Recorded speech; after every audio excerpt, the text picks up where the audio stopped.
હર હર મહાદેવ મિત્રો. તો આજે આપણે જઈ રહ્યા છીએ જસદણથી માત્ર 20 કિલોમીટરના અંતરે આવેલું ઘેલા સોમનાથ. આમ તો સૌરાષ્ટ્રની પવિત્ર ધરતી કે જ્યાં દરેક કણમાં ભક્તિ અને સૂર્યતા વસે છે. અને આ એક એવી ગાથા છે કે જ્યાં એક રાજકુંવરીએ પોતાના પ્રાણ જોખમમાં મૂકી ભગવાન શિવના સ્વરૂપને બચાવ્યું, અને સાથે એક સામાન્ય વાણિયાએ પોતાના જીવનું બલિદાન આપ્યું.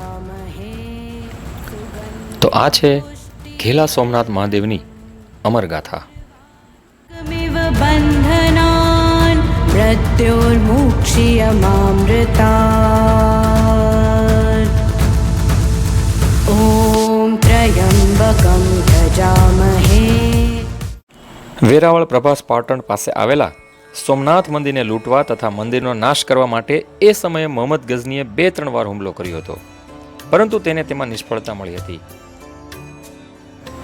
આ સમયે જૂનાગઢના કુંવર મહિપાલ અને તેમની કુંવરી મિનળ દેવી કે જે શિવ ભક્તિમાં તલ્લીન હતા, અને વિધર્મી રાજાઓથી બચવા તેમણે શિવલિંગની સ્થાપના ભૂગર્ભમાં કરી હતી.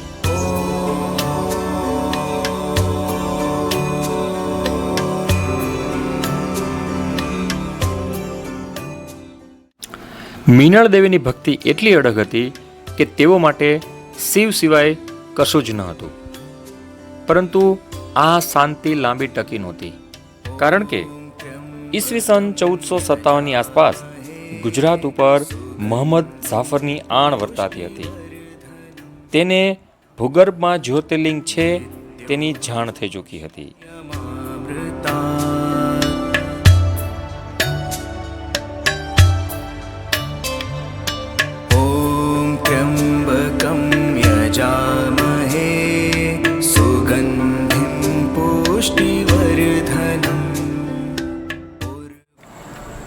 મોહમ્મદ જાફરને જાણ થતાં તેણે હુમલો કરવાનો નિર્ણય લીધો, પરંતુ તેના જ પરિવારની એક કુંવરી એટલે કે હુરલ મિનળ દેવીને આ ખતરાની જાણ કરી દે છે. કહેવાય છે કે આ સંકટની ઘડીમાં મિનળ દેવીને સ્વપ્ન આવે છે, અને ભગવાન શિવ મિનળ દેવીને સંકેત આપે છે કે અહીંથી શિવલિંગને સુરક્ષિત સ્થળે લઈ જાઓ. અને પછી મિનળ દેવી અને એક ઘેલો વાણિયો આ બંને થઈને શિવજીની શિવલિંગને પાલખીમાં મૂકીને રાતોરાત જૂનાગઢથી નીકળી પડે છે. આ કોઈ યાત્રા નહોતી, આ એક યુદ્ધ હતું, આસ્થા અને અંધકાર વચ્ચેનું.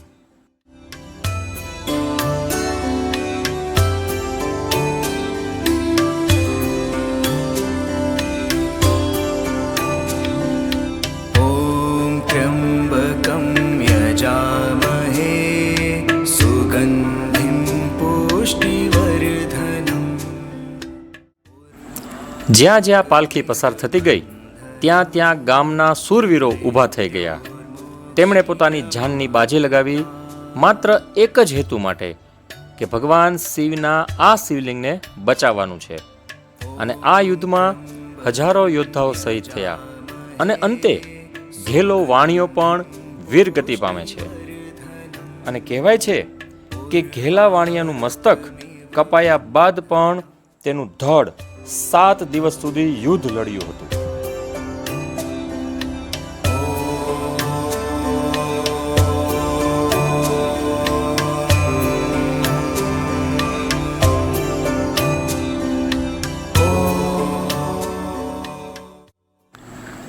શિવલિંગ ઉપર મોગલોએ તલવારના ઘા માર્યા હતા, ત્યારે તેમાંથી ભમરા નીકળ્યા હતા, અને આ જોઈ મોગલો ડરી જાય છે. મોગલો ભગવાનની માફી માંગીને ત્યાંથી ચાલ્યા જાય છે, અને આજે પણ તમને શિવલિંગ ઉપર તલવારના ઘા જોવા મળે છે.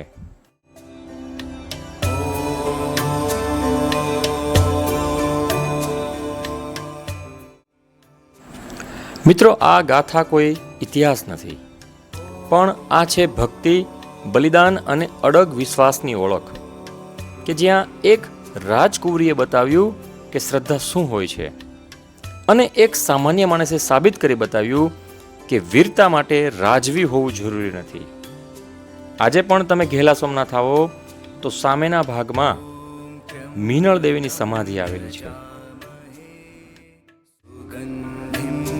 पुष्टिवर्धनम् उर्वारुकमिव बन्धनान् मृत्योर्मोक्ष्यमामृतात्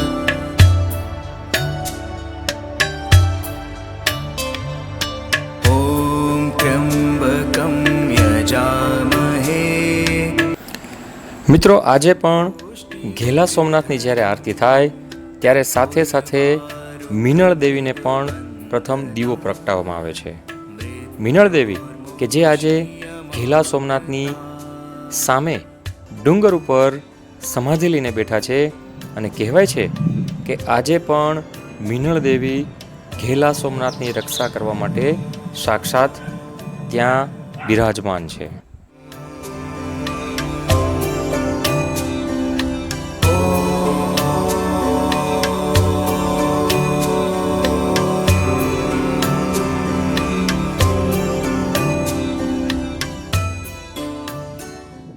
બીજી એક પૌરાણિક કથા અનુસાર આ જગ્યાની સ્થાપના વેજલ ભટ્ટ નામના બ્રાહ્મણે કરી હતી.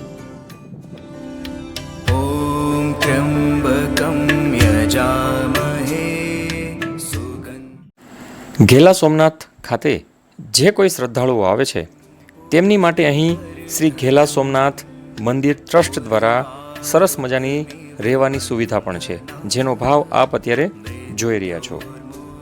અહીં આ જે ટ્રસ્ટ છે તે રાજકોટ કલેક્ટર કચેરીના એટલે કે રાજકોટ કલેક્ટર સાહેબની અંડરમાં આવે છે અને આ સમગ્ર જગ્યાનું સંચાલન જિલ્લા કલેક્ટર દ્વારા કરવામાં આવે છે. અહીં સરસ મજાના કોટેજની સુવિધા છે કે જેમાં એસી અને નોન એસી રૂમ બંને આપને મળી જાય છે.